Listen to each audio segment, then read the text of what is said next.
एक बार गौतम बुद्ध वैशाली नगरी में धर्म प्रचार के लिए जा रहे थे। जब वह नगरी के बीचों बीच से गुजर रहे थे तो उन्होंने देखा कि कुछ सैनिक तेजी से भागती हुई एक लड़की का पीछा कर रहे हैं। वह डरी हुई लड़की एक कुएं के पास जाकर खड़ी हो गई। वह हाँफ रही थी और प्यासी भी थी। बुद्ध ने उस बालिका को अपने पास बुलाया और कहा कि वह उनके लिए कुएं से पानी निकाले, स्वयं भी पिए और उन्हें भी पिलाए। इतनी देर में सैनिक भी वहां पहुंच गए। बुद्ध ने उन सैनिकों को हाथ के संकेत से रुकने को कहा।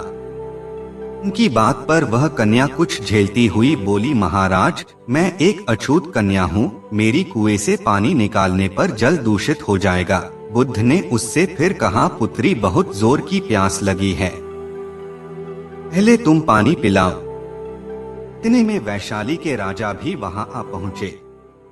उन्होंने बुद्ध को नमन किया और सोने के बर्तन में गुलाब का सुगंधित पानी पीने के लिए पेश किया, लेकिन बुद्ध ने उसे लेने से इनकार कर दिया।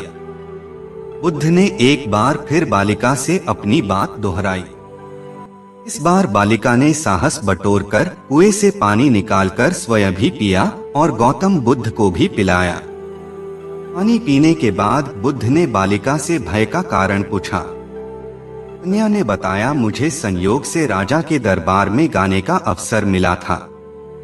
राजा ने मेरा गीत सुन मुझे अपने गले की माला पुरस्कार में दी, लेकिन उन्हें किसी ने बताया कि मैं एक अछूत कन्या हूँ। यह जानते ही उन्होंने अपने सैनिकों को मुझे कैदखाने में डाल देने का आदेश दिया। मैं किसी तरह उनसे बचकर यहाँ तक पहुँची थी कि आप मिल गए।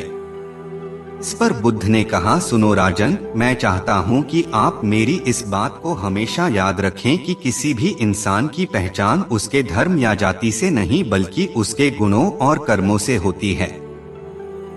जिस बालिका के मधुर कंठ से निकले गीत का आपने आनंद उठाया, उसे पुरस्कार दिया। जिसके कार्य इतने अच्छे हैं वह अछूत हो ही नहीं सकती। यहाँ पर नीची सोच और छोटे कार्य करके अछूत होने का परिचय तो आपने दिया है, इसलिए मेरी नजरों में यह कन्या नहीं बल्कि आप अछूत है। वैशाली नरेश बुद्ध के सामने शर्मिंदा होने के अलावा और कर भी क्या सकते थे। उन्होंने बुद्ध से क्षमा मांगी और वहां से चली गई। तो दोस्तों, इस कहानी की शिक्षा यही है कि कोई भी इंसान अपने कार्यों और विचारों से बड़ा बनता है, अपने घर में जाति से नहीं। अगर कहानी अच्छी लगी हो तो आप मेरे चैनल को सब्सक्राइब करें।